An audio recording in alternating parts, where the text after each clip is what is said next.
Operation सिंदूर पर 7 मई 2025 को हुई प्रेस कॉन्फ्रेंस के दौरान भारत ने अपनी प्रतिक्रिया को केंद्रित, संतुलित और गैर उत्तेजक बताया था। यह विशेष रूप से स्पष्ट किया गया था कि पाकिस्तानी सैन्य ठिकानों को निशाना नहीं बनाया गया।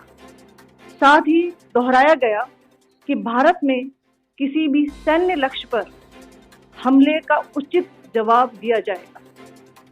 7 से 8 मई 2025 की रात को पाकिस्तान ने उत्तरी और पश्चिमी भारत में स्थित कई सैन्य ठिकानों को, जैसे कि अवंतीपुरा, श्रीनगर, जम्मू, पठानकोट, अमृतसर, कपूरथला, जालंधर, लुधियाना, आदमपुर, भटिंडा, चंडीगढ़, नाल, फलौदी, उत्तरलाई और भुज पर ड्रोन और मिसाइलों से हमला करने का प्रयास किया। इन हमलों को इंटीग्रेटेड काउंटर यूएस ग्रिड और वायु रक्षा प्रणालियों द्वारा निष्क्रिय कर दिया गया। इन हमलों का मलबा कई स्थानों से बरामद हुआ, जो कि पाकिस्तानी हमलों का प्रमाण है। आज सुबह भारतीय सशस्त्र बलों ने पाकिस्तान के कई स्थानों पर वायु रक्षा रडार और प्रणालियों को निशाना बनाया। भारत की प्रतिक्रिया समान क्षेत्र में समान तीव्रता के साथ की गई। यह विश्वसनीय रूप से ज्ञात हुआ कि लाहौर में स्थित एक वायु रक्षा प्रणाली को निष्क्रिय कर दिया गया। पाकिस्तान ने नियंत्रण रेखा पर आकरण गोलीबारी की तीव्रता बढ़ा दी है, जिसमें कुपवाड़ा, बारामूला, उरी, पुंछ, मेंढर और राजौरी क्षेत्रों में मोर्टार और भारी तोपखाने का इस्तेमाल किया जा रहा है। On the night of 7th May 2025, Pakistan attempted to engage a number of military targets in northern and western India using drones and missiles.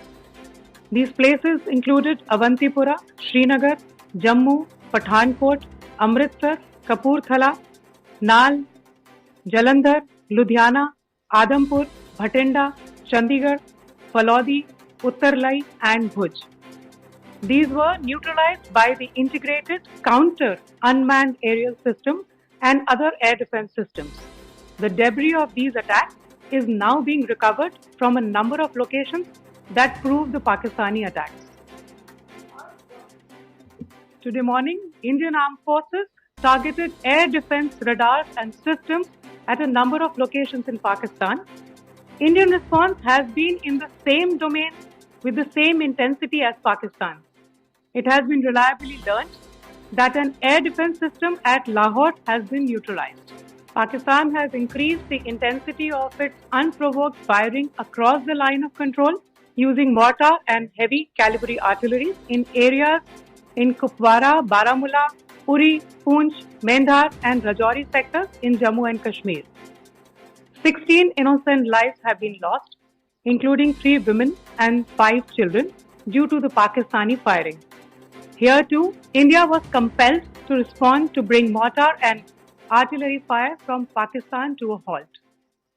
Indian Armed Forces reiterate their commitment to non-escalation, provided it is respected by the Pakistan military. Pakistan के prime minister और defence minister तक भी propaganda करने में miss information में आ गए हैं।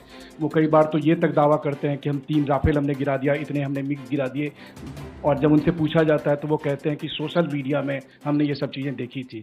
तो अगर आधिकारिक तौर पर अगर आप कुछ कह सकें इस पर, ताकि उन्हें भी समझ में आए कि इस तरह के प्रोपेगेंडा नहीं चलने वाला है। देखिए, जब सही समय होगा तो आधिकारिक तौर पर इसके बारे में सूचना दी जाएगी। लेकिन जो आपका प्रश्न है कि प्रधानमंत्री और उप प्रधानमंत्री और विदेश मंत्री, उनके रक्षा मंत्री इस तरह की बातें कर रहे हैं, तो इसमें अचरज की कोई बात नहीं है।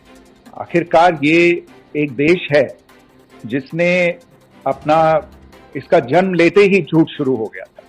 1947 में जब पाकिस्तानी फौज ने जम्मू कश्मीर पे दावा बोला, तो उन्होंने किसी ऐसे वैसे व्यक्ति से नहीं, संयुक्त राष्ट्र से झूठ बोला कि हमारा कोई लेना देना नहीं है इससे। ये लोग जो गए हैं वो तो कबायली हैं। वो तो जब हमारी फौज वहां पे पहुंची और यूएन के लोग, संयुक्त राष्ट्र के लोग खुद वहां पे पहुंचे, उन्होंने देखा कि वहां तो पाकिस्तानी फौज घुसपैठ करके आ गई है। उसके बाद पाकिस्तान को मुंह की देखनी पड़ी और उनको मानना पड़ा कि हाँ, उनकी फौज वहां पे कुछ समय से पड़ी हुई है। तो ये जो यात्रा है एक तरह से 75 साल पहले शुरू हो चुकी है। तो I am not surprise that this kind of disinformation. ABL 24 news, सच दिखेगा अब। ABL 24 न्यूज को सब्सक्राइब करें, ताज़ा खबरों के लिए बेल आइकन को दबाएं।